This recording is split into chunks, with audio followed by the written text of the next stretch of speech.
Yeah, dude. Where were we? I don't even remember. We were at inside at Stage AE for the Gary Clark Jr. concert. Yes, So yes, it, that's it.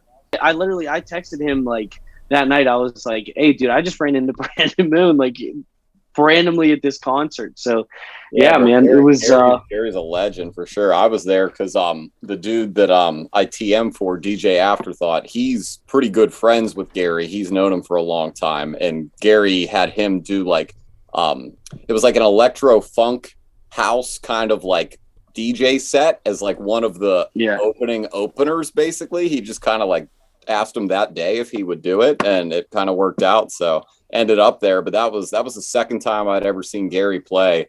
I saw him at my first festival ever at Lala in 2015, and he was amazing. Just like it's crazy to even watch him perform. He's so good. Yeah. Yeah, dude, he's so chill. Like, you know what I mean? Like, or at least seemingly anyway. Like, He it really makes is it look like like that. I also saw him down whenever I was down in Atlanta, and it was a last minute thing because all my roommates knew who he was. I'd never heard of him, and I went and like I've been a fan ever since because that is still to date the best musically like talented artist I've ever seen. dude, live. he's so good. Like he was incredible.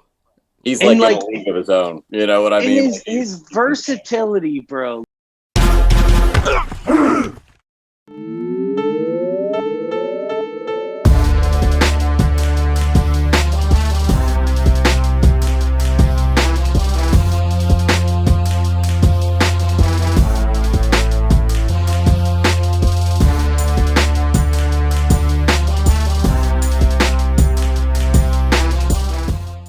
What's up, guys? It's your boy Smalls back again with another edition of the Vault from Thoughts from the Bench, the weekly show that takes a look back at some of the best and worst looks in sports. I'm in the new house in Pittsburgh. I'm excited to be here. As you can tell, it's a little bit of a different setup. With me, as always, is honestly, I'm one of my best friends at this point. I can't wait to see him every week. Benny, how's it going? Hey, dude, I'm elated just to know that you're back. We're actually gonna wait. We have seen each other, and we're gonna keep seeing each other soon. Having you back in Pittsburgh is it's good, man. And I like that we haven't skipped a beat. And I'm really excited for what we have coming. Oh yeah, 100%, 100%. Yeah, I was telling you, it was a bit of a nightmare trying to get moved in, but I think I'll be set up here pretty soon. Got a sneak peek too. Next week we're doing a live show. Will Marshall is gonna be in the house for that. So our first live show, we'll have the sponsor on the show as well. I'm probably the most excited I've ever been just for that because it's gonna be awesome. Yeah, dude. So like. Most hyped I am for a show finally Yeah. in a season and a half, our first show in person together. So yeah, 100%. But before we jump ahead of ourselves, I'm pretty excited for today too. So. Oh yeah, exactly. So we haven't had a guest on for a while, and I kind of hit this guy up, out of the blue last night because I was thinking about it. I was like, we haven't had a guest on in a while. It's just been me and Ben. And to mix it up, I hit this guy up. He was on last year, and he was fucking phenomenal. So we wanted to bring him back in. Friend of the show, runner of Hippy At Heart brand, B Moon, Brendan Moon. How's it going, brother? What's good, What's up, dude? Good to see y'all again.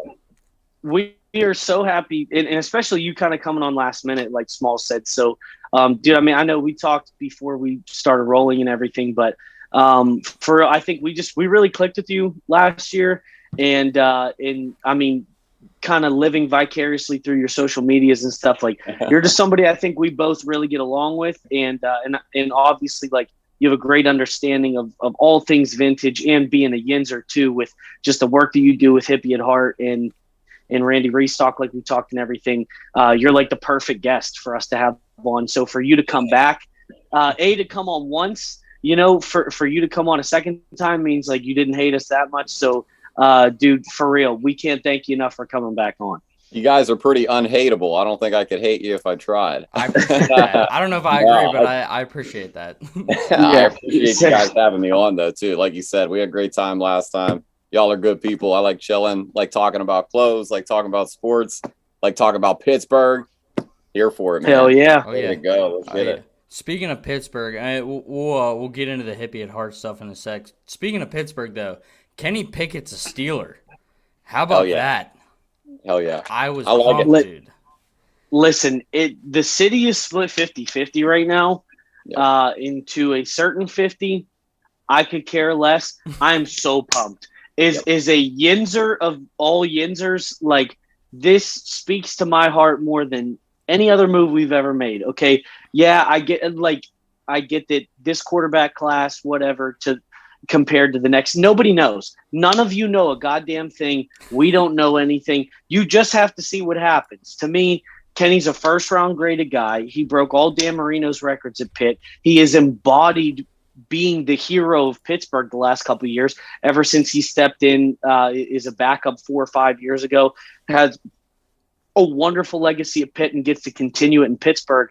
And look, like, I am willing to even still give Mitch Trubisky a chance, but I mean, this is just kind of like a prophecy. The prodigal son is returning home. And I'm hoping, you know what, and to all the people that doubted him, I hope Kenny goes on to have a Hall of Fame career, and you're all eating your words, thanking him for being here. It's going to go from thank you 7 to thank you 8. And I hope that's what happens. So me personally, I'm stoked, and I kind of have a feeling that you two feel at least similar, or are you against it? No, I'm definitely with it. I think he's a good option for us. I just did not want to see Mason Rudolph in the pocket. That's my biggest concern. Yeah. Anybody but Courtesy clap there, yeah. I don't think Rudolph's got it situationally in the clutch. I just don't think he has what it takes to be a good quarterback. You know, like Pickett, like you said, it's kind of until he gets on the field and we see what he's got, nobody really knows, but it is what it is. I think Haskins would have had a real good chance to play this year too. And I think after that situation, rest in peace, I think after that situation that things just changed for the Steelers and they had to come up with something else. And like you said, Trubisky too. I also don't think he's a bad option. So it's going to be an interesting year for the Lurs for sure. Oh, yeah. Yeah, me and Ben were talking, I think, last week, too. I think we were talking about it last week. I would be totally fine if Pickett sits behind Trubisky for a year. In fact, that's kind of what I want. And that's why I think, if anything, it worked out really well, because they're similar in that they can both move pretty well, but they're both good in the pocket. And I mean, I'm never gonna complain about the Steelers picking up a guy that his celebration is shotgunning a beer, on the field, mimicking. Yeah, that. dude. So, I mean, like, I don't hate that. I mean, he's a real Pittsburgh guy, and to be fair, like, I think like Mitch almost is too, and that's, I think, because I've been such a big Kenny supporter since he was a freshman at Pitt that, like, people are expecting me to be like, oh, well, now we can just dump Mitch. Like, no, to me, whoever fits best right now is who should start, even if that's not Kenny. Because you look at these quarterbacks who didn't get on the field right away that became studs. How many years did Aaron Rodgers sit behind Brett Favre? Don't forget that Patrick Mahomes was behind Alex Smith for a year. Like it's sometimes I'm not trying to grandstand and overstep and say that Kenny's going to be the next one of those guys, but you never know. Being a first-round draft pick, obviously our first quarterback we've taken in the first round since Ben, and that obviously worked out pretty well. I want to be more optimistic here, and I think that he is going to be a great fit. And let's say even if Mitch works out, Mitch has a great year, but we still have Kenny, and Mitch is like, hey, I want more money than what you paid me on my first contract. He can go somewhere else still and have a great time, and we still have Kenny. So I think a lot of people are worried about having two quarterbacks that are similar. I think that's great, because that means that, say someone gets hurt, we're not in a position where when Ben got hurt, we're stuck with Duck or Rudolph.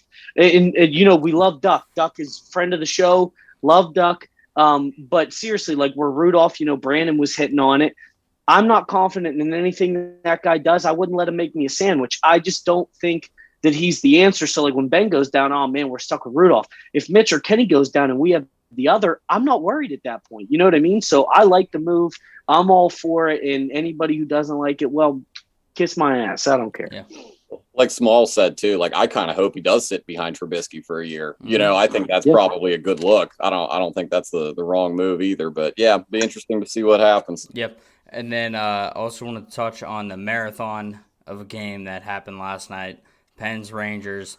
I don't know why they had to do that to us. game one. Like, come on. Like, they played two games, basically 2 games worth of hockey, and 2.5 periods worth of just, like, heart attacks. And then, but then, I mean, luckily we came out on top, but goddamn Louis Domingue, like, Hey, hats off to Louis Domingue, dude. Coming in, you're a third string goalie. You almost never expect to see the ice in a playoff game. Dude came in 17 saves, ended up ultimately winning us the game. So I'm not too mad about that either, because like DeSmith came in whenever Yari got hurt, and it was like, is this gonna work? And then he ended up being okay. He goes out, and then Louis Domingue comes in, proving we're deep. And I didn't think we were, but we are. So I'm pumped. Well, and the thing is, you got to look at it like this too. Not only did they lose the Rangers, not only did they lose their first game of the series in this absolute just like gut show, but they also lost to our third string goalie. So that's a mental blow right off the bat. So that we needed that. We needed it bad. So that's great. No, that game was amazing last night. I was sitting there holding on to my chair trying to keep my shit together most of the time, but it was awesome. Love to see that right off the rip. Yeah. And it's just like, because a lot of the worries was, and this from, I mean, me personally and plenty of Pens fans, probably you guys too, is like, we looked really strong middle of the year. And then towards the end of the season, we started falling off a bit. And to be fair, the Rangers have had our number this year. So it's like being able to get that cemented win and having guys like Gensel looked like a Hall of Fame winger last night. I mean, like there are, like, when we start clicking and we start firing on all cylinders, the Pens are a team to mess with, and especially being able to go that deep, because you got to figure, like you said, Smalls, they played essentially 2 games last night and still had the stamina to not, like, they didn't get sloppy. You know what I mean? That's what I was worried about, is the longer you play, the more tired you are, the more sloppy you're going to play. We still played clean and got the win. I'm elated. And I hope, Brandon, like you said, that this just messes up New York mentally, that we're able to capitalize on that for the rest of the series. So I'm being optimistic, Benny, today, and I think we might clean house. Heck yeah. Well, that's the thing. They had a ton of shots on goal last night too. They were out shooting the shit out of the Rangers. So like, you hope that energy keeps going too. And like, we just, we haven't had a great reputation against the Rangers in the playoffs over the last however many years too. So like, you definitely hope that they can keep that energy going and keep it the way it is, and just keep playing hard and grinding it out and get some wins. Yep. No, absolutely. In New York too. In New York, getting that means a lot. Yeah. Exactly. Yeah. Just imagine being a Ranger, waking up this morning thinking, I played 2 games last night and I came away with nothing. Like, that's. I got some Ranger fan friends in New York. I forgot to snap today. I got to make sure I screw with them a little bit. There we go. Hey, there were a lot of disappointed people in khaki pants last night. That was awesome. I loved getting to see that, dude. Like, they had so many suits in the building last night. I don't know why, but it was oh man, that would, like, obviously you never wanted to go to overtime, but for it to go to several and us still come out with the win, big dub for the Penguins last night. Yeah, my only complaint was you could tell ESPN is they're new with the whole NHL thing. I just wish Steve Levy and all them acted like they wanted to be there still. They're like, well, surprised you guys are up, because we're still surprised we're up. Like, they were just being all shitty about it. I was like, dude, come on. Like, something about them, they sounded like, 1, they wanted the Pens to lose, and 2, it was past the bedtime. Like, it was like listening to Jim Nantz broadcast the Steelers play is what I felt like I was watching. I'd had about enough of it by the first overtime, and I was like, all right, I can tell who they want to win the game. You know what I mean? Like, that's what it felt like. Yeah, they said several times that they wanted to go to bed. Like, that. How about, do you guys see that stat last night about Coach too? They said 8 for 8 on challenges this season. Do you see that? Yeah, dude.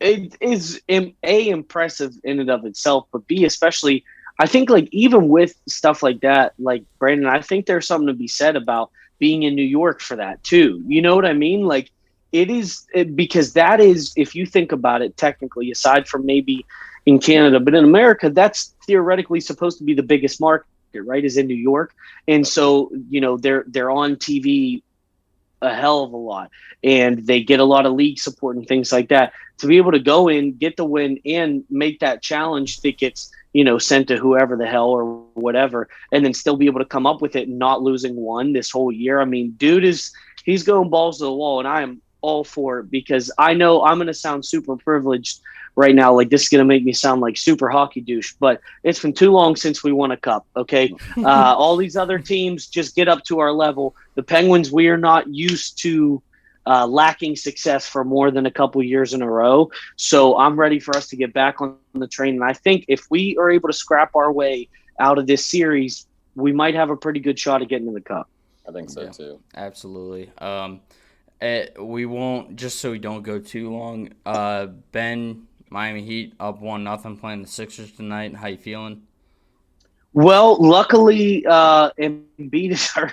Yeah. Obviously, T's and P's, hope you get better, whatever. But in our case, that's the only threat that they have of winning the series is if Embiid is playing, because the way that the Heat's defense is, if we lock up Harden, I mean, there's no issues in. And I did hang the trophy gold jersey behind me today because Sixth Man of the Year, Tyler Herro, went off for 25 points in the first game, and Bam put up 24 points. And Jimmy only had 15 points, but he had 9 rebounds, 8 assists. I mean, everybody is clicking on all cylinders, and we don't even have Kyle Lowry. Duncan Robinson didn't play in Game 1 on coach's decision. Don't know what that was about. But either way, if Embiid stays out, we win the series. He's supposed to come back Game 3 or 4, but at that point, I'm hoping that we already kind of have stranglehold and there's no issues. Your C's bounced back in a big way last night. Dog walked in the first game, and then they took the leash off, put it on Giannis. They dog walked them last night. So big time for the Celtics. Oh yeah, I was just happy to see Jaylen Brown actually rebound after that first game because he was awful. He was awful in game 1. Off the mark. Yeah, but that felt good too after just getting bullied by Giannis for 48 minutes. It was good to see. But if things go well for the Celtics this series, we could have a Heat Celtics Eastern Conference Finals on our hands. Benny v Smalls. So I'm all about that'll that. Be dope. All about Brandon, that. do you have a team? If we just talk shit on one of them, I'm sorry, but is there a team that you have loyalties to? Honestly, not really. I really didn't get into watching NBA a lot until this season. I recently started betting NBA for my first season and have done pretty decent. Mm-hmm. So this year was really my first year, and I'm still kind of learning players, learning their shit, learning the teams, doing that type of situation. Because I was just never into NBA before. So it's been a year for me, but at the same time, I don't really have one team in particular. I think the Heat have a real good chance of winning this year. I got a feeling. Let's go. I don't know. Don't quote me on that. I've been having fun watching Maxey and watching Booker and just all these dudes.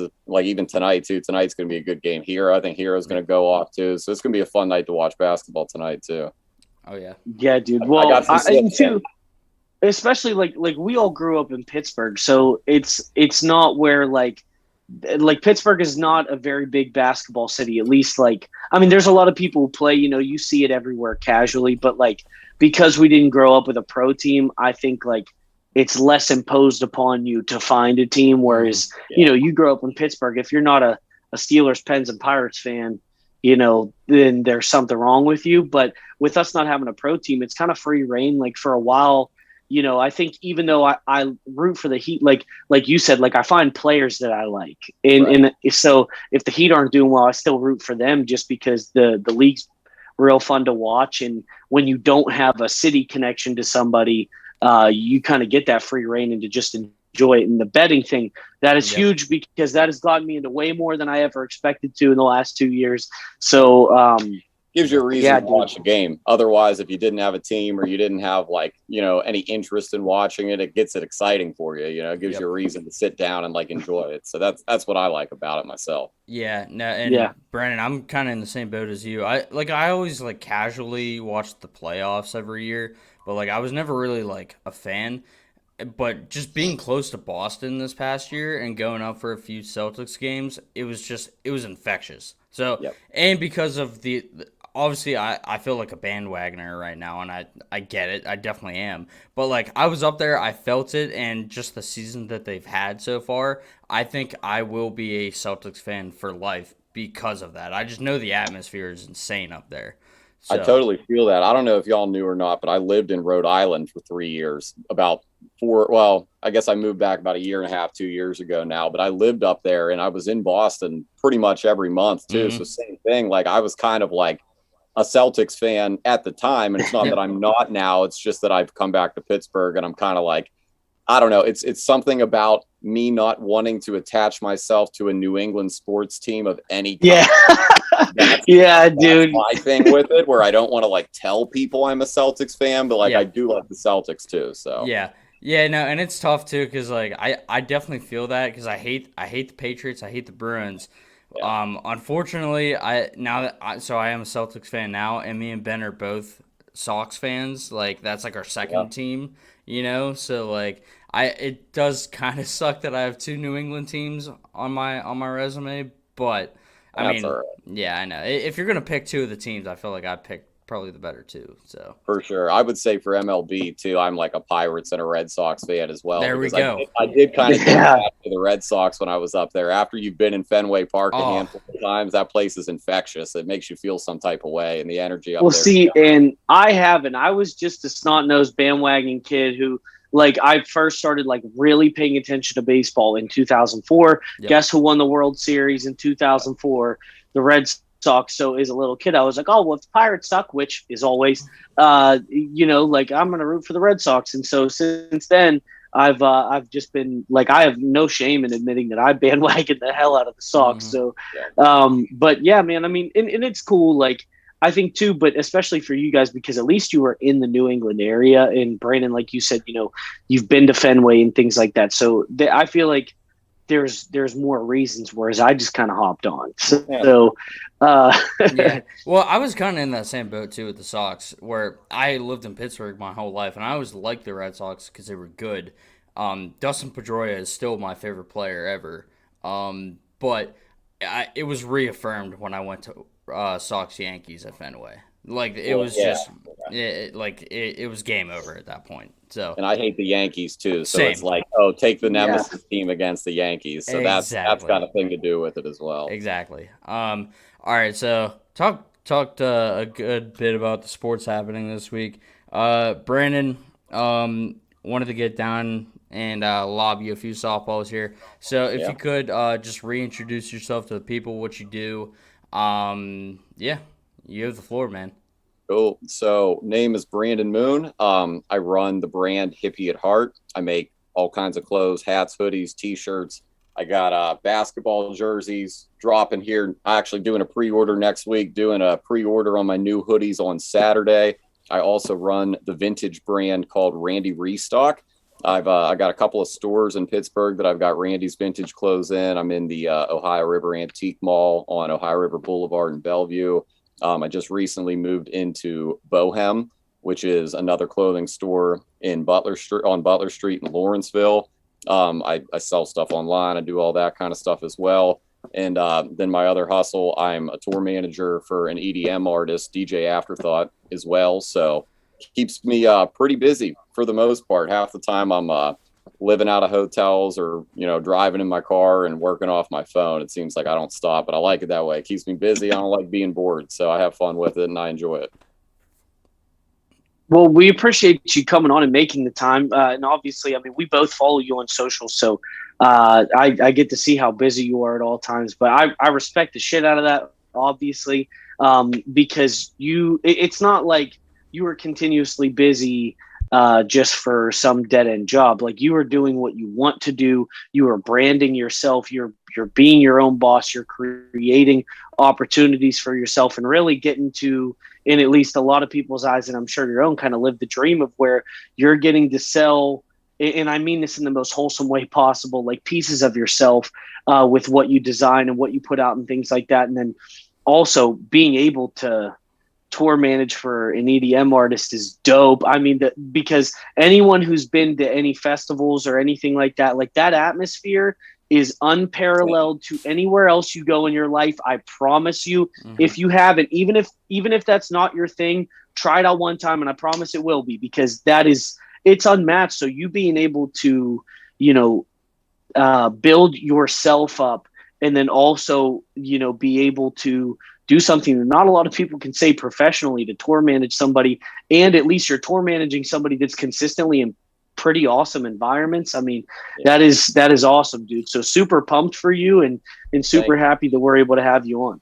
No, it's super cool. I highly recommend getting yourself to an EDM show at least, or if not, get yourself to a festival, because it is, like you said, the environment is just unmatched. It's not like, when I try to explain it to people that aren't familiar with that type of music, a lot of people just like say it's like beeps and boops basically. But what I compare it to is, it's like you go to a country concert or a rap concert, there's like a lot of animosity amongst people. You know, people are drunk, people want to fight. Yeah, like fighting. People act some type of way, and the EDM scene is the complete opposite. Like, you go to festivals and it's just normal, everyday people that are just trying to escape their reality for a weekend and just go have fun, listen to music, dance, get away from life, basically. And everybody's just so friendly and so happy to be there. And it's just like, it's the best for like my mental too. Like, it's so great being around those people, and that's what made me fall in love with it in the first place, honestly. It's such a serotonin boost, dude, because like people are just like a fight or some type of any type of angst. It's like the furthest thing from their mind, because like you said, that is typically what they're escaping. People, like, they want to dance with you. They want to share things with you. They love that, like, other people share the same interest of wanting that experience and vibing with that music. So, dude, it is like that in reggae concerts and festivals are like, those are like the two groups where like you are not going to run into any problems except people are too nice to you. Like, that's it, dude. So that's got to be a lot of fun. I mean, so with you being a tour manager, do you still get to really like experience that, or do you got to be super businessman during the shows? It's real interesting, honestly, because it's like I said, like I kind of was like in the EDM like festival scene for probably like 4 or 5 years prior to this coming about. And now when I'm at the shows, it's like most of the time, like, say, for example, if we're at a festival, it's a 3-day festival. It's like one day he might be performing, or like, you know, other artists might be bringing him out during his sets, so on and so forth. And it's like, you know, at that time, like when he's performing, you know, it's definitely work. Like, you're doing what you got to do to make sure everything runs smooth. But like at the end of the day, it's not that stressful. It's a pretty common sense based, you know, low maintenance type of gig to do. Like, it's not too complicated and not too stressful, but it just kind of depends. Like, I still feel like I'm there partying to me, because it's like, you know, we're drinking or doing whatever and having a good time and like hanging out with cool people, and like you get to be backstage and do all this and that, and like you can still go out into the crowd and like be in the crowd and do whatever you want to do. But it's definitely different. It's a different dynamic than what I'm used to, but I really do enjoy it because I'm just like in love with the music, and I love the business sense of it too, because like I'm a businessman. I've always been in sales. I've always done that type of stuff, and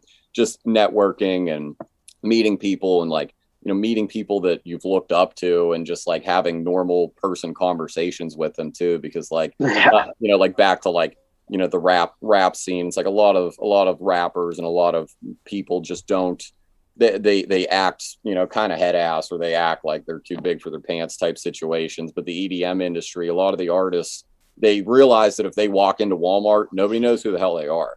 So like, they don't have that mentality. Like, obviously there's some people that do, but like the majority of people do not act like that. So I do really appreciate that. And not talking shit on rap and country, because I do like rap. I like country music too, but it's just, again, like the energy from the people and just the whole mindset of like what the music is about and what it's all based around. It correlates everywhere. You know, it's with the artists, it's with the fans, it's with the experience, it's with the festival itself. It's a little bit of everything, but it's just overall, it's just a very, very fun business to be in. Yeah, that's awesome, dude. Yeah, as a white Penn State fraternity kid, I can appreciate the EDM life right there. Because I mean, I listen to everything, but like EDM, I would say is probably my number 1 or 2 genre that I can just like put on and like go off to, you know. But how'd you get into that? Like, how'd you like fall into being a tour manager? So first and foremost, shout out to Stage West at Penn State. Those dudes are killing it right now. Yeah, they are. Shows at Penn State, and those guys are great. Shout out to Steve and Josh and their whole crew. But anyways, how I got into it. You got a minute? I'll try to tell you the short version. Give us a short story. Yeah. Okay. So long story short, basically, like, I've known Ryan, DJ Afterthought, for probably like 10, 11 years, and had run into him earlier last year. And he told me, because he'd been a rap hip hop DJ basically for most of his career. And he told me he was transitioning into EDM. So I was kind of like keeping up with him and paying attention to what he was doing. And found out he was going to Lollapalooza last year, end of July. And I was BSing with him about it and just like asking him what he was doing there. And he said, yo, you know, like I'm coming out for, his name's Riot 10. He's a very, very popular like dubstep artist right now. And he was coming out for Riot 10 set because they were putting a song out together. And I was like, wow, like that's awesome, blah, blah, blah. And he was like, yeah, you know, like if I could get you a pass, I would, but like they're strict because of COVID and so on and so forth. And I was like, no, like I'm not reaching, like I'm genuinely interested. Like I'm just kind of feeling out, seeing what's good. And he was like, yeah, like if something comes up, I'll let you know. Well, this is on a Tuesday. And he literally calls me later that night at 10 p.m. He's like, what are you doing the rest of the week? I got an offer for you. And I was like, all right, what's up? And he's like, so the dude that was supposed to drive me for like the last few months just bailed out and can't drive me now. He's like, if you can drive, so the flights are like crazy expensive. I don't want to pay for a flight. He said, if you can drive, I'll give you his artist pass and you can hang out with me all weekend and we can just run around and do whatever and just have a good time. And then we can come back on Monday. And I was like, all right, give me an hour. So give me an hour and I'll call you back. And I didn't have anything going on that weekend, which is weird. Like in the summer, especially, I normally have shit going on and I didn't. And I thought about it for like 10, 15 minutes. And I was like, I gotta go. Like, I don't have an option. Like I gotta go. Like there's a reason this has presented itself to me and I need to go. So long story short, went to Lala, did the damn thing with him there. So he also is a tour manager and he tour manages for the rap group Earth Gang. He's actually on tour with them right now. Yeah. Yeah. So he tour manages for Earth Gang. What? Yes. So I love Earth Gang. Yeah, they're but the best. great. Oh, dude. Yeah. They're killing it. They're having a year Hell right now. yeah. Too. They're super fun to watch, but they're doing their thing and they're all on tour right now. And he also tour manages for another Chicago rapper. His name's Mick Jenkins. Well, Mick Jenkins and Earth Gang were Stop. You know Mick Jenkins? He's one of my favorite rappers right now, period. I thought I was the only person who knew who that guy is. So, Hold up, dude. Okay. Yeah, Ryan's his TM too. Dude, Vibe is one of my favorite songs, period. Yeah. Okay, like verbatim. And then you got Drowning, which is a very abstract, like Drowning to me. I said to one of my friends one day that's a song that should be in a Jordan Peele movie. Okay, like for real, dude. Like that should have been in Us or something like that, whatever. Dude, oh my God. And then Plain Clothes. Oh my God, dude. Guy is an animal. That is crazy. No, that's awesome that you know him too, because like he's kind of got like an underground feel to him, and like I know a lot of people that know him and they love him, and then other people just aren't quite sure who he is too. You know, so, like that's a great look though. He's killing it. I don't think you know how excited that just made me right now. Like dude, that is the coolest thing ever. I fucking love that guy. So that is oh man, that is so awesome. Yep. So Ryan's killing it. So Ryan tour manages for both those dudes. So anyways, back to Lala.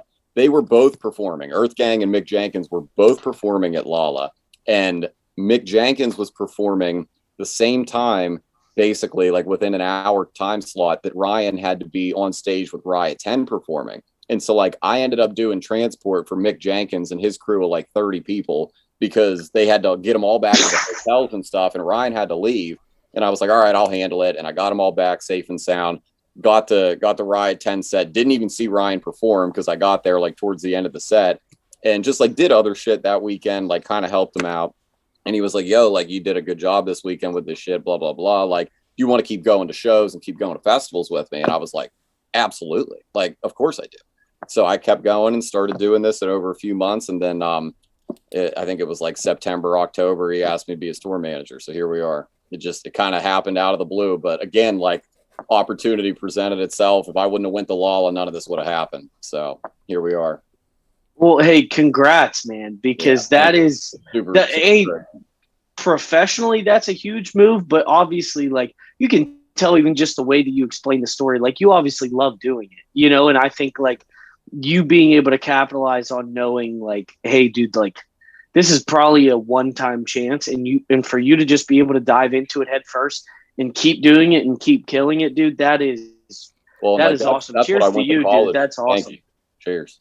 That's what I went to Cheers. college for, though, too. I graduated from Point Park with a degree in SAEM, Sport Arts and Entertainment Management. So, like, I went to school Oh, for nice. basically sports and music management, but then I went into corporate sales and just nothing ever ended up happening with it. I had, like, managed, like, a hip-hop artist, kind of managed him.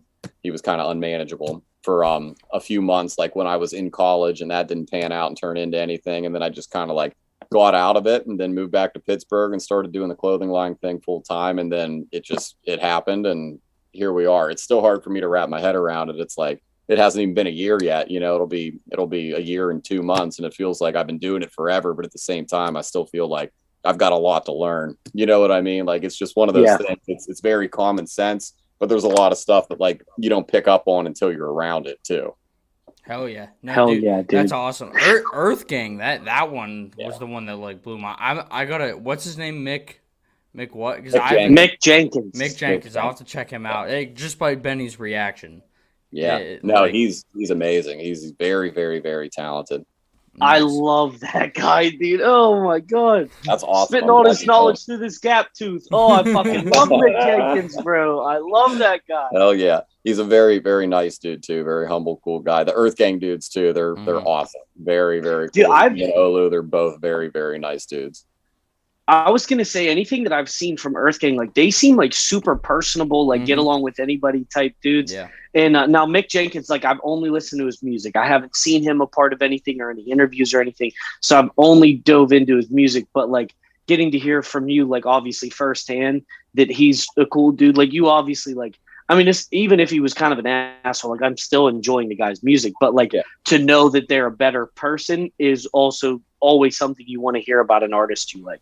Yeah, and, like, I don't know Mick very well. Like, I've met him, like, I think once or twice, but yeah, he was very cool. The Earth Gang dudes too. Like, I've met him a handful of times, and they're always real nice to me when I'm around too. And it's like I you know, like, I know that I'm there, like, working and doing my thing, but at the same time too, like, I still kind of have that mindset, like, all right, like, don't spoke until you're spoken to, like, just mind your own business type shit. Like, I don't, you know, I still kind of feel like an outsider in that sense. Like, I try to not, like, you know, be, like, too nosy with people's shit too. Like, I feel like I'm lucky to be there in the first place, but yeah, there's a time and place for everything too. But no, whenever I'm around, they're very cool dudes. They're very nice. That's awesome. Well, shout out Hippy at Heart too. By the way, we'll jump into it. We'll jump into the picks here in a sec. But shout out Hippy at Heart, and I guess Randy Restock too. Because, dude, I sent you the DM on Snapchat about that Pirates All-Star, that 1994 All-Star starter jacket. Yeah. That is sick. Like, I felt so happy that I got that, dude. Like, it fit all right. Yeah. Oh yeah. No. It, like, that thing is, like, perfect. And Ben, no joke, I'm wearing it next week for our first in-person show because it's, like, it's that awesome. Yeah. Like, hey, I got a pirate starter jacket too, so I'll twin with you. I don't care. I'll go right for it, dude. I got a couple more. I might have to show up and just match all you guys. There we go. Let's go, dude. Let's go. All right. Well, we'll get into the picks here. Benny, if you could, can you do the ad read this week? I don't know. Yeah. Last time, so. Yeah, no, you did. So I'll take it. Guys, you know the drill. We got Marshall Fitness presenting the show to you today. Will has been with us since day one, just like he'll be with you from day one. The minute that you start your fitness jersey, he will. Wow, I'm really into the show. The minute you start your fitness journey, he will be with you every step of the way. Will is a consummate professional, and he will be able to help you even virtually. If you can't meet with him in person, he'll be able to use the MyFitnessPal app and track you every step of the way, help you build a meal plan. I'm really struggling today. Build a meal plan for yourself and build you a workout plan based on your financial needs and what equipment you have available to you, or if you have a gym that you go to. Whatever your situation is, Will's going to be able to bend around it and help you reach your fitness goals. I would trust nobody else with my fitness levels more than Will Marshall. He's proven it time and time again. Smalls is currently a client as well, and things have been working out for him. Yep. Ask anybody that's ever worked with Will Marshall, and I'll promise you they'll tell you that they had success, and you will too. Best time to start is now. Check out Marshall Fitness. Yep, shout out Will next week too because he will be on the show. But had a little. There we go. This week, boys, we're doing the worst NBA throwback jerseys. Obviously, it's a good time, just timing wise, just because of the playoffs going on right now. I had to rep my Celtics today. But Brandon, actually, you mentioned before you have some Hippy At Heart basketball jerseys dropping soon. What can we expect from that? I've never done Hippy At Heart basketball jerseys before. I got these ones. They're a little tricky to see. It's Psychedelic Cowboy Club. That's I'll stand awesome. up. Stand up so you can see the back. Got here. See the back. Number 30. Ooh! Sheesh. Yep. So I got them in this color. I got another one that's like turquoise with like pink and yellow stripes coming out. So a little brief on the idea. Psychedelic Cowboy Club. When Grateful Dead wasn't on tour back in the day, they used to take acid and go to this ranch and ride horses together, and they called themselves the Psychedelic Cowboy Club. So that's where it comes so dope. That's awesome. That's awesome, dude. Hey, I love that, and I love the like different designs that you've been able to throw together too. And this is just another step. Like, dude, the mousetrap ones. I mean, I know you did big numbers on those, but like everything that you put out, like you have not missed yet. So I mean, this is just another step. And basketball jerseys, like I feel like that's a hard thing to get right. Obviously, as we're about to showcase with the topic, but like those are sick, dude. And 13's my favorite number, so I'm also inclined to that. Well, and I'm a stiffler with quality, so like I kind of feel some type of way about putting stuff out if it doesn't like look the way that I want it to look, and so on and so forth. And like I know it's kind of hard to like see the detail and stuff too, but like everything's stitched and just like done so well. I had the back too. I don't know if you can kind of see it. I had them done like the NBA jerseys. Oh, okay. Where the strap. That's so sick. So like they're just they came out better than I thought they were going to come out. So like I'm very, very excited to put these out. I'm going to do the pre-order next week. I had this company called Above the Sky. They're based out of Denver. They actually do a lot of the jerseys for a lot of the EDM artists because that's a big thing in the EDM scene. They do jerseys with their stuff on them, and they do a lot of theirs. And I'd heard good things about them and went through them, and they absolutely killed it. So the pre-order is going to be through their site next week.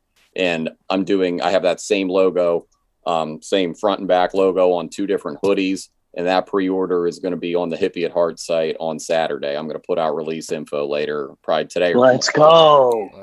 About time. New clothes. I've been doing so much with the vintage that it's like, I don't want to say I put Hippy At Heart on the back burner, but like you kind of got to pick and choose your battles from time to time. And I've been doing so much with the vintage, trying to get it started because I just started Randy's last year. So I've been trying to like kind of, have as many irons in the fire as possible, but I didn't want to leave Hippy At Heart out either. So we're about to go hard here, about to get it popping for the summer. So it's going to be good. There we go. That's a perfect summer drinking jersey right there. For sure. Hell yeah. I've bumping this many, many times, I can guarantee you. Absolutely. But yeah, worst NBA throwbacks. Brandon, like I was telling you over text, me and Ben love doing the worst category of something because it's just more fun, and we like it, and obviously we like the good ones too. Obviously, that's like why we started the show. But it's almost as fun, if not more, doing the worst of something. And dude, I feel like with as many good looks that the NBA comes out with, especially 90s NBA, I'll go on for years about 90s NBA like jerseys because that was like quintessential NBA right there, perfect. But like this way, I'm glad that we're doing this because I think we've kind of danced around this topic before where we've done worst NBA, but not like worst old jerseys because there are some stinkers out there too. Yeah, there was a lot of present day stinkers that weren't so great, but this is like more specific, hitting on the ones that they probably thought were like fire back then, but are just trash. Yeah, seemed like a good idea at the time, right? Yeah, at the time. And the way I took this too, I took this in 2 ways, right? So I thought either a jersey that they brought back that was like a throwback jersey that a team brought back that was terrible, or just didn't work now or whatever, or just anything I was thinking like before 2010. So like anything from like last decade. So we'll get into it though. Benny, what do you got for your first pick? So this one, the Cavs brought back in '08, but this was, I can't remember when this originally debuted. But whatever it was the wrong day because they should have never came out. I think that these are just, I mean, the mustard yellow, and then I get what they're trying to get at here with the if you look closely on LeBron's chest here, like what would be the feather in the hat of a Cavalier, I guess, or something like that. Either way, it just looks smeared and gross. And typically, I like script, but I think the color of that like dark maroon with that bright mustard yellow just clashes so hard that like I can't like it, because some reds and yellows do go, but I just feel like they're both so deep and so bold that like I don't know. I can't even put anything on it exactly, but like I think especially because the font of the numbers doesn't match the script of the logo at all, and like it looks very like poor single A high school uniform to me. And I just, dude, I can't get down with it at all. In more than anything, like I'm trying to almost think of reasons. It's just flat out aesthetically not pleasing to me. Yep. Like I look at it and I'm like, oh, this is ugly as shit. Yeah. So that's it, dude. Yeah, I'm glad you said it was a feather, because it looks like a trout fishing lure to me. Yeah, it looks like a hook. Yeah, it looks like a fly almost. Yeah, but I mean, dude, I think if they got rid of the feather and they just had the little like swoosh underscore thing, it wouldn't look that bad. I think it would just be a run of the mill jersey at that point. But the fact that they did that kind of ruins it. So I agree. That's tough. These were like constantly used for like 2 years too. Like they were like the alternate jersey when these. Like I said, I think they debuted in the '60s, but I don't know 1,000%. But either way, I mean, just yuck, dude. I hate them. Piss poor. The other thing that throws me with any of these jerseys, the throwbacks that they bring back, and this goes for all the jerseys too. I feel like if you're going to bring a throwback that was like '60s to '80s, it's got to come with the shorts. Why are you wearing regulation shorts now? You got to cut them shorts about 9 inches inseam. You can't be doing that no more. Yeah. You're gonna do it, you gotta do it right. Yeah, dude. Now I agree with that. And my first pick, that's exactly what happened. It was too baggy, and it just didn't work. And it might have worked back then, but it didn't work now. So, all right, B Moon, what you got for your first one? So this one's probably the most ridiculous of all of them. So this is the 2003 Dallas Mavericks gray jerseys that they literally wore for one game. The jersey, Mark Cuban said it looks like a trash bag.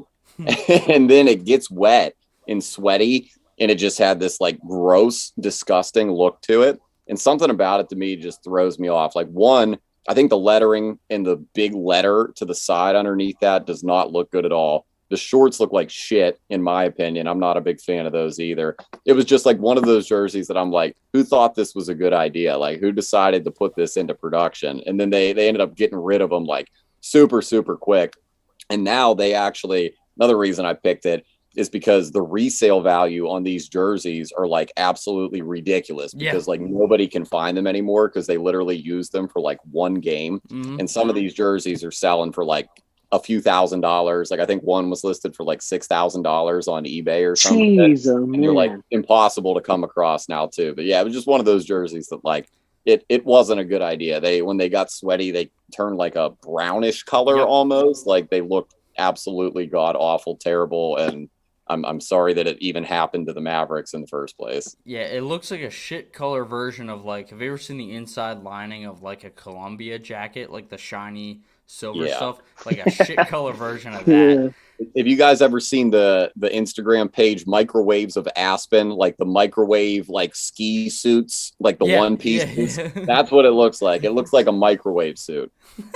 Dude, yeah, these are tough. And the fact that they got rid of them after one, it's hilarious that you said you were talking about the resale value, because it's a jersey, and I almost don't even want to bring it up again because I've talked about them so much. But Ben, the turn ahead the clock Pirates jerseys, $1,500 is the cheapest I could find.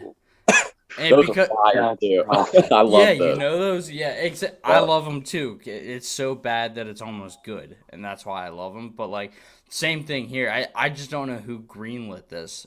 I don't know. Like, did they test it out to see if it would look bad when they sweat? Like, I feel like that's one of the first things you got to do, right? I actually read an article on it, and I don't remember the exact situation, but it was something along the lines of the guy that was in charge of approving the jerseys, like typically goes through multiple people. And in this particular situation, like a couple of the guys were out of the office and the one other dude didn't ask. So he just like approved it for no reason. And it did not go over well. Oh, that's tough. That's like the only explanation for why they stepped out on the court. So, Whoops. oh man, just tough look, dude. Yep. That's tough. It sucks that my boy Nash had to be put up to that. All right, so I'm gonna go with my first pick here. So I'm going with the '05 Detroit Pistons. Got Benny's boy Chauncey Billups here. So this was a throwback to the '70s. Like I was saying before, I think it would have worked a little better had the shorts not been so baggy. And I know that that's what the guys wore back in '05, but it was too baggy and it looked super clunky. I also look at these and it just reminds me of like a bad like teenage girl movie where there's a fake high school basketball team called the Lightning Bolts or something, and like that's exactly what this is, just like bad, clunky. And I know what they were trying to do, they were trying to bring it back, from the '70s, but it just didn't work. I don't know if they were thinking like classic rock or I don't know what it was, but like this flat out does not. And the like chicken scratch lettering too is also kind of bad. But Detroit rocks, dude. That might have been what it is. I don't know, but I'll be honest, dude. This was one I disagree with. I don't think these are that bad. I'm actually gonna clash with you here. Like, now, are they great? Absolutely not. But I don't think they're that bad, dude. I kind of dig them. Like, I could wear this to a party. I don't know, dude. Like, I'm not gonna say they're good, but I will say I don't hate it. It's interesting you say that. I'm just gonna leave it at that for now. But I kind of agree with Benny. I don't absolutely hate it. Like, I kind of like the font, but I also think the lightning bolt font is a little tacky. There's some tacky. Oh, for sure. Yeah. It's like, it looks like a jersey that like should have been out in the 90s and like never before the 90s type deal. It looks like a very 90s jersey that they were like, oh, we're going to do this. And then they printed it and put it on. And then they're like, ooh, like, I don't know about this. The short, I don't like the shorts though. Shorts throw me off. I don't know why there's two lightning bolts coming out of one. I'm not sure what's going on there. I'm not a big fan of shorts. Yeah, no, the jersey I can deal with. The shorts, I don't like the shorts. So I agree with you on. I think what did it for me was the era, because like this would work in the '90s. I 100% agree with that, because me and Ben talk about it all the time. The the jerseys that were considered bad in the '90s are what everyone loves today, and I think this was just a little too late for its time. And the shorts were really what did it for me too, because I look at these and I'm like, this is trash. Yeah, that perfectly understandable. The shorts are out of left field for sure. Yeah, that's like you go to a music festival and you see, like, if you go on like Google and search like worst NBA jerseys, it's gonna come up like the '90s Raptors jerseys and like the '90s Grizzly jerseys and ones like that, and it's like, you go to a festival, those are the jerseys they're you see most of. All over the place and they're fire. Yeah, you see them every day, so great, it's kind of weird. Yeah. All right, Benny, what do you got for your second one? All right, second one. This one might be unpopular, but I hate it. These Warriors 1980s jerseys, okay, why do they have this cowboy Western saloon font? Like, I don't understand it. And then the big oblong sock that's supposed to be California right in the middle of their stomach, next to like the high school font 50. Any jersey number, but you get what I'm saying. And then just with the circle that makes no sense. Like, there's nothing incorporated with the Warriors or even that part of California. Like, unless I guess if they're trying to tap into like 1800 San Francisco, like, because that's around where the Bay Area is and everything. But like, I don't know, dude. I think like there's no correlation to the city, and it's just so poorly done. The font doesn't make sense. The outline of the state is just poor artistry and craftsmanship. I mean, I just think it looks stupid. I don't know. I mean, and granted, I get that this is a different era and things like that, but it's just not good. I don't know. It's just not good.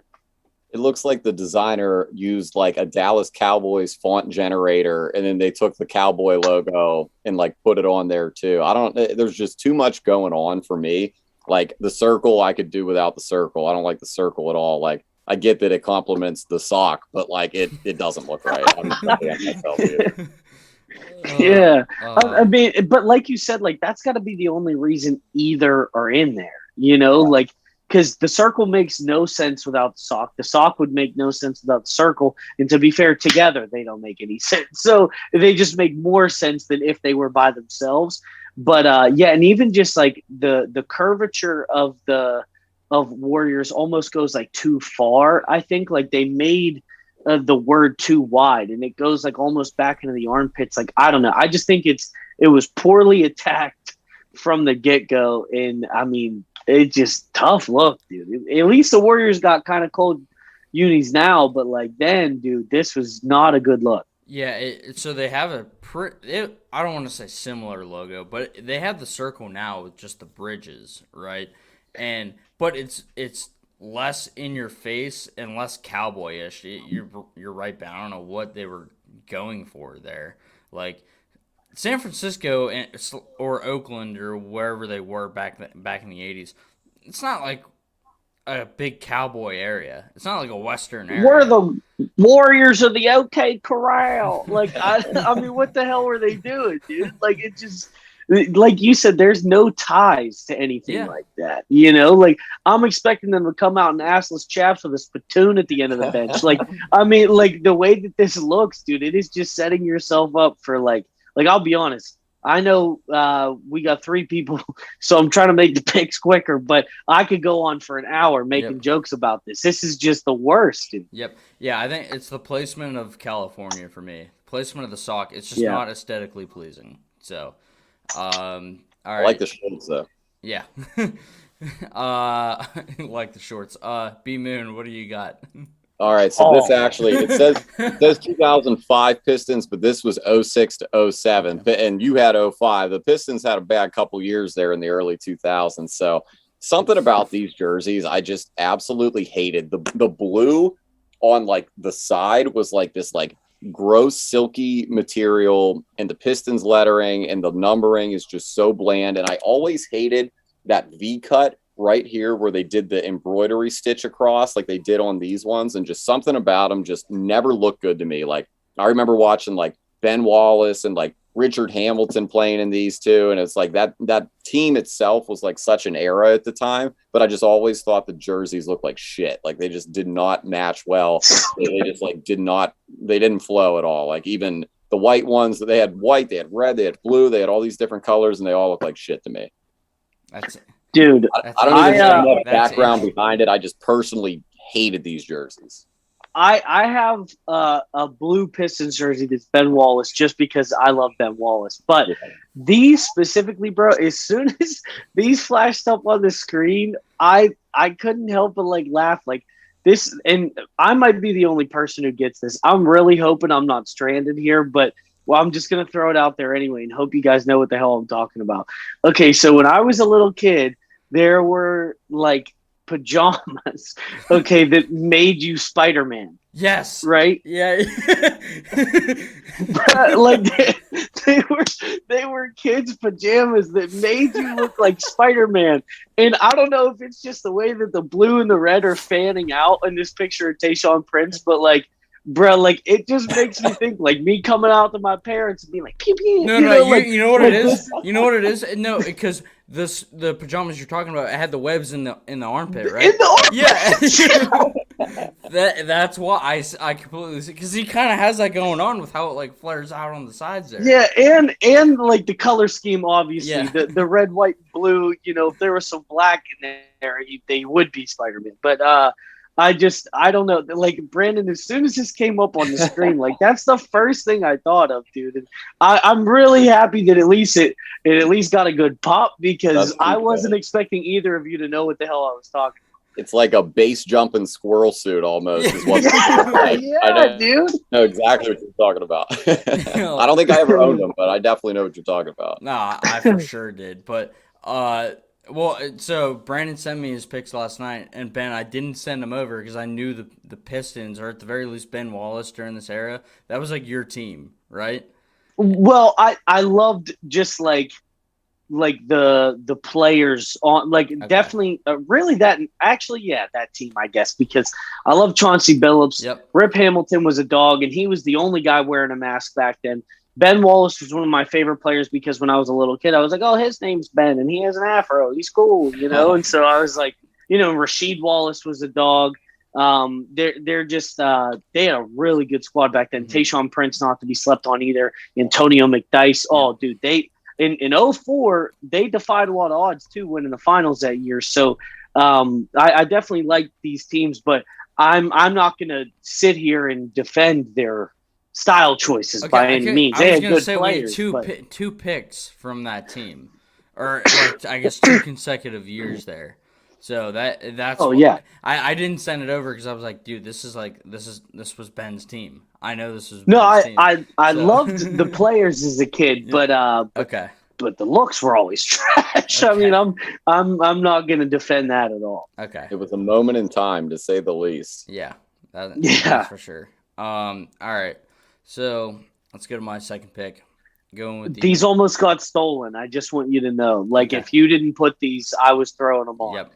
So I'm going with the 98 Cleveland Cavaliers, and I was having a hard time trying to articulate why I hate these so much. I think one of them was the fact that they have some sort of wave pattern on there, and as if they're a coastal team when really they're just talking about Lake Erie. So that kind of annoyed me a little bit. And in an era where, dude, the 90s were peak NBA jerseys. That's what everyone looks back on now and saying, that's cool. The Jazz brought back their look. So many teams are starting to bring these back. Grizzlies, same thing. I don't know how you are in the best era of NBA jerseys and come out with a dud like the Cavs did. And outside of that, I look at these and I just hate them. It's one of those things that I can't put into many more words. I hate them. The halvesy jersey thing that they got going on sucks. The shade of blue isn't even that cool. There's nothing good about them. There's nothing good about them. And the fact that Cleveland has the audacity to put a wave on their jersey when they're on a fucking lake, that makes me mad. Dude, the way, please know that this is not a roast of you. This is just something that made me laugh. When you said the shade of blue isn't even that cool, I'm just thinking, you can't even do a kickflip. That just the way you insulted the blue is just so plain, you're not even good enough, dude. That. The color blue just took a ricochet shot for no reason. It was, oh man! But I completely agree with you. The wave idea is stupid. None of these colors actually correlate with what the Cavs are. Yeah. And I mean, granted, their color scheme was more similar to this then, but still not even right on. And like you said, dude, especially being in the '90s, this is one that did not age well. Others. It was like fine wine, got better with age as time went on, like the Jazz and the Raptors. Not this one, though. And honestly, if you didn't pick this, I would just because, everybody knows my rivalry with the city of Philadelphia. Yep. but Cleveland's at least in my bottom 3. I almost made all my picks Cavs uniforms, but I decided to veer away from that. But yeah, dude, I couldn't agree with you more. These stink. I'm just I'm kind of thrown with the blue. There's so much blue. I'm wondering why they didn't make the color that's blue in these jerseys. Why didn't they make that orange and use the blue as an accent in the lettering or something instead? And so it's not as obnoxious and it's more of an accent color. It just stands out too much. And it's just, I don't know. Like you said, the colors don't match up right. The black and the light blue, don't come off as Cleveland. There's subtle orange in there, but it's just, it doesn't look like it meshes very well. And aside from the jerseys, is this guy wearing Skechers in this picture? Oh, I can't quit dude. looking at his shoes. I think he's got Skechers on. Oh, Please tell me we got first generation shape ups in this. Oh, oh, that's Oh no. Hey man, they might come back into style though. You know, the Dad Air Max look is coming back. So who knows? Skechers could be making The New Monarchs Balance did it. Yeah, New when Balance. you got a did game at 8:30 and you got to be back at the nursing home for bingo by 9.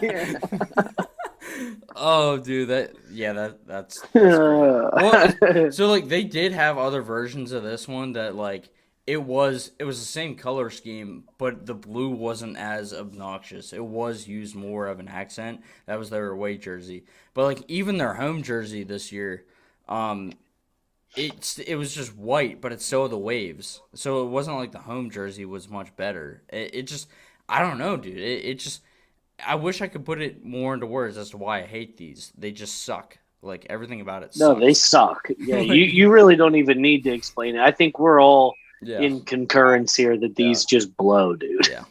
All right. So Benny, let's go to your last pick. What do you got? All right. So we're back to the 21st birthday sash here. But this one goes over the genitals for some reason.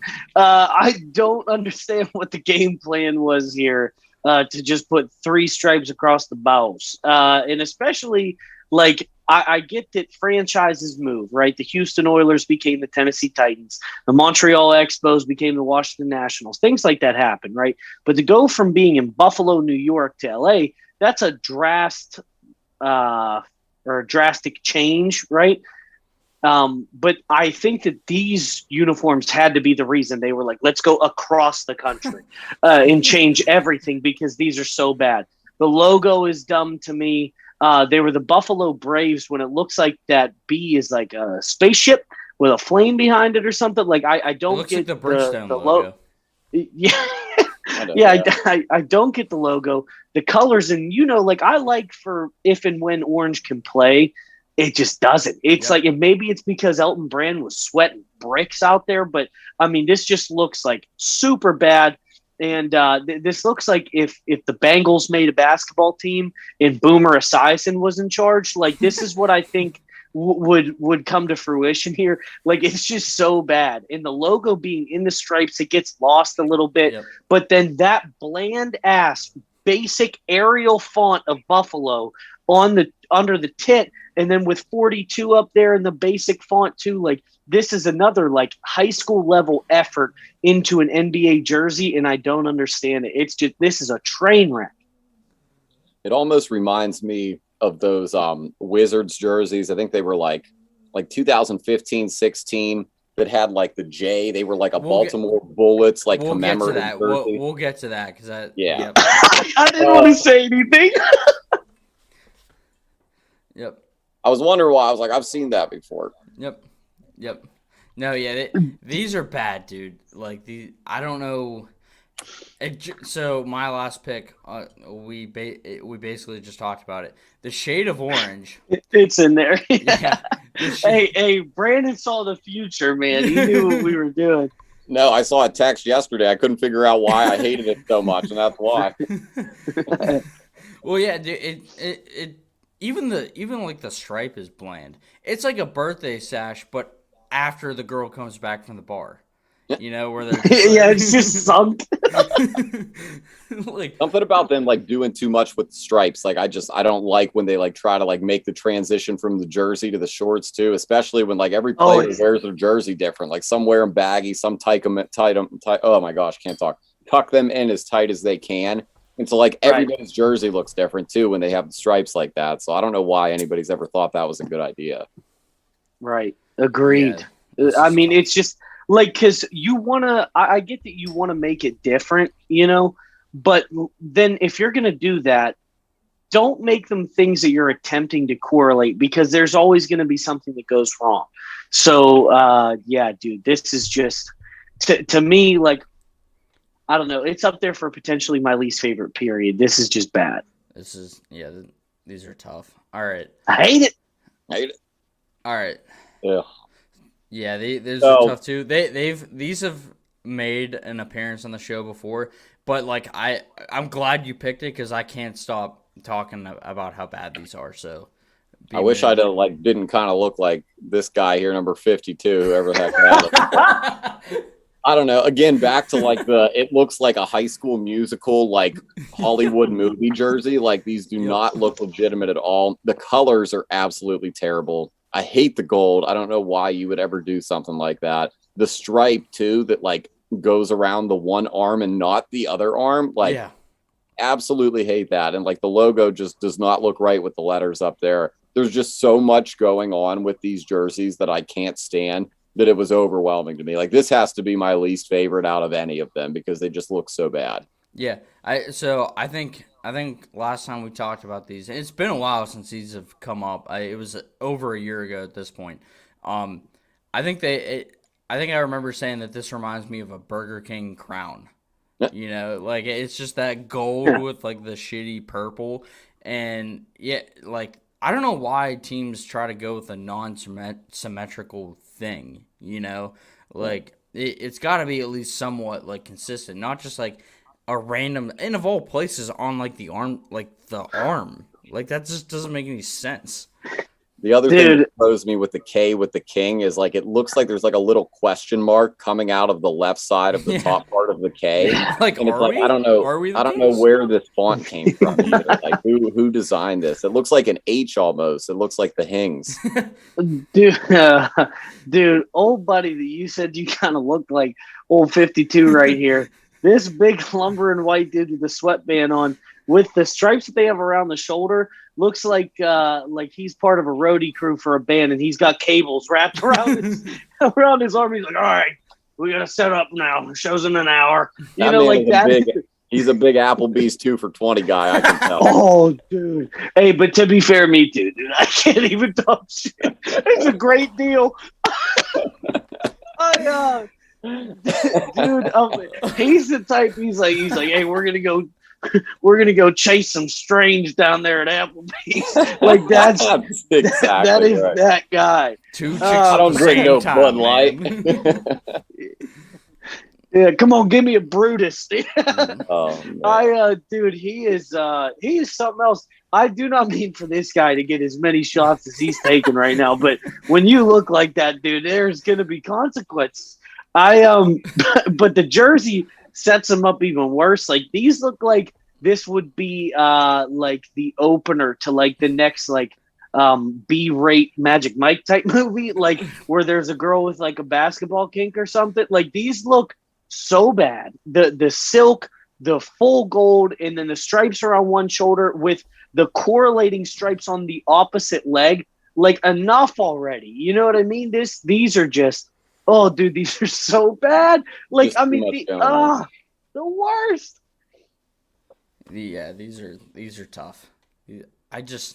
I'm glad that like these came up again because god damn it. What I just noticed too, the numbers are huge on the chest, almost bigger than the fucking logo. And it looks like the Kings logo isn't centered is the other thing that drives me kind of something about it. It looks like it's like purposely a little far right because of the stripe on the right shoulder. It just doesn't look like it's centered either, which that's driving me nuts, Mr. OCD over here. Like I can't deal with that. Well, and it's like almost like too low because they had to make room for those giant ass numbers. Yeah. Like it's like sunken down a little bit. Like typically you want the logo like it like under your chest, but like a little higher up, like where your sternum is. And that looks, I mean, look at the dude on the far right. I mean, that thing's sitting on his belly button. It is, dude, it's just bad. Oh, these are so bad. These are tough, dude. These are tough. All right. Whew. All right. So I'm going to go with my round us out. There they are. There they are. Alluded to it. Am I wrong, or did they not bring these back in like 15 or 16? They did, but a holiday they were red. Yeah, and they had sleeves. Yes, it was for a Christmas edition. Yeah. I'm glad you said that too, because I think we had it was Chance when we were talking about that, right? So it's a combo of like Chance Humphrey, two of the worst because we were doing worst NBA jerseys ever. I think that was the pick, and his was every single sleeve jersey ever. And like, that was the last pick. It was just a conglomerate of all sleeve jerseys. But yeah, dude, those were bad. But I forgot that they have white ones like this. oh yeah, Yeah. oh yeah. So yeah, I think like Brandon said earlier, this was supposed to be the Baltimore Bullets, like a throwback to them. But like I look at this, first of all, I know it's backwards, but it's just a big L. The Washington Wizards, they've appeared on this show way too many times for not doing the right thing. It just they're terrible. There's nothing else to say about it outside of it's just terrible. The color of orange is not, it's too dark. Like you look at like cool basketball jerseys like Syracuse or like I'm even orange doesn't really lend itself to basketball jerseys for whatever reason, unless I'm missing something, but that's not even the right shade of orange. And the fact that you go with a continuous stripe, it looks like it's just bad. It looks like a really sad game of Chutes and Ladders where you're just getting shoots the whole time because like they're awful, dude. It also looks like a fucking road too. I'm just putting that together. Like, yeah, the road less traveled. If the road less traveled means you have a losing season almost every year.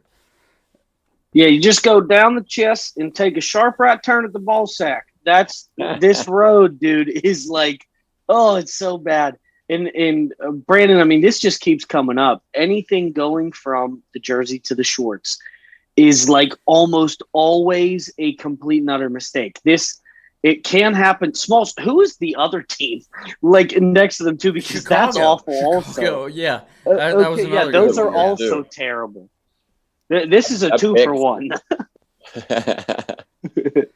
Yeah, yeah, there's too much going on with those jerseys too. I'm not a big fan of those either. It's like I maybe even now I can't even I have nothing good to say about the L. Like it's exactly what it looks like. It looks terrible. It is an L. It makes it look like a an one L. piece. It looks like a jumpsuit. Like it doesn't look like a basketball jersey, and it doesn't mesh well at all. I don't know. And again, like that, it's not even red. I guess I thought it was red before, but I guess it is like an orange color. It looks like dark shit. orange. Yeah, I don't get it, dude. I don't know what the NBA or they don't do it anymore, thank God. But I don't know what the NBA's obsession with going over players' crotches were. Like, why was that like a thing? They did it so many times. It was a thing for sure. And oh man, yeah, these just suck so bad. All I want to do. I feel like the Austin Powers mole thing. Like I just want to say suck. Like you suck. These suck so bad. These are just the worst, dude. Oh man, I'll tell you what. We have had a really good set of picks all across the board. I mean, because all of these have just been the smelliest stinkers that we have probably had on the show, like collectively. Period. Yeah. No, these have all been really bad. We'll recap here now. So the feather in the cap was tough. The after bar birthday sash was also kind of tough. With the Buffalo Braves, they didn't even incorporate the Braves in. Like that doesn't make any sense. And then the Warriors also pretty tough. But like, yeah, just a few Cowboys out there in Silicon Valley. The town ain't big enough for the two of us, so I guess we should leave. Like that. That was what needed to happen. And then B Moon, we got the popcorn suits over with Steve Nash. And we got the red, the Spiderman pajamas. That was the best comment ever. And then, yeah, that was great. And then the golden, I don't even know what you would want to call these because these are just bad. Just bad. The golden nightmares. I don't know. Dude. Like, and then I got the lightning bolts here up in Detroit. Felt bad for my boy Chauncey. The Cleveland jerseys from '98, which again, just awful in an era that should have produced something good, and then just the worst. The stripe just doesn't make any. Do you think the L? They took a huge L putting this L on their jerseys. I mean, just the worst. So, like, do you think if someone were to walk into a party or a festival or anything like that, I'm talking 10 years from now, give it a little more time to breathe, because everything kind of comes back around. Do you think that this is something that would eventually age well where you could wear this? Because I don't. Not the Personally. shorts. Like, I mean, maybe if you wear just the jersey, but if you're like, but first of all, you would be doing an injustice and you'd be cheating. You have to wear the full uniform, like, because that's how you're really gonna know if it hit or not. I know like everybody's got their own opinions with stuff. There's definitely people that probably think that's the best jersey ever, but I definitely cannot agree with that. I digress. It's rough. Not good looking jerseys at all. I hope I don't ever see them again, or especially in Yeah, those are tough. All right, fellas, that was great. I had a blast. I had Very a few fun. yucks in Oh, there. dude. always. Yeah. Oh, good. Yep. Smalls, obviously, we do this show every week, and I keep coming back because I love doing it. Brandon, it has truly been such an awesome time having you on, just like it was last year. But this time, I think because, like, we had a little bit of the ice broken, so it was a little more free flowing. But I mean, dude, it has just been an absolute blast getting to talk to you about what you're doing and kind of getting a little more history on you. Because I mean, hell, I think me and Smalls learned a lot about you tonight that we didn't know. And then obviously the picks, dude. I've been having a real good time. So again, Brandon, thank you for coming on. Real quick, plug yourself one last time if people skipped over the first part a little bit, just so we know where to find you and your website and things like that. Yeah, so my personal Instagram is Taurus Lookup, TOURISTSLOOKUP. Instagram for Hippy at Heart is the Hippy at Heart. That's Hippy with a Y. Website is thehippyatheart.com. Randy Restock is Randy Restock on Instagram. Depop.com/Randy Restock is the website for that. Again, thank you guys so much. This is always so fun. I love cutting up with y'all. You guys are good dudes. I have a good time every time I'm on here. Always down to come on, always down to chop it up. I appreciate it. Let's link up and get some beers here in the future. Oh yeah, I was just about Anytime, to say that. dude. Yeah, Not virtual beers, real life. exactly. Yeah. Exactly. Yeah, I mean, I'm over here in Greenfield now, so I'm close, and like Ben works in the city too, so like we'll definitely have to link up at some point. But yeah, I literally can like put my car in neutral and like roll down to North Shore, like I'm literally right here, so I'm not far away at all. Nice. Well, boys, I appreciate it. Cheers. This was a good one, so I appreciate it. Yeah. I finished mine, but let's go. Same. Yeah, thank you guys again. I appreciate it. Absolutely. Of course, man. Thank you. Oh, yeah. Thank you. This has been The Vault. Check us out. This is dropping on Friday, just like every Friday. Next week, we got Will Marshall and Benny actually in person with myself. It's about to be a shit show. I can't wait.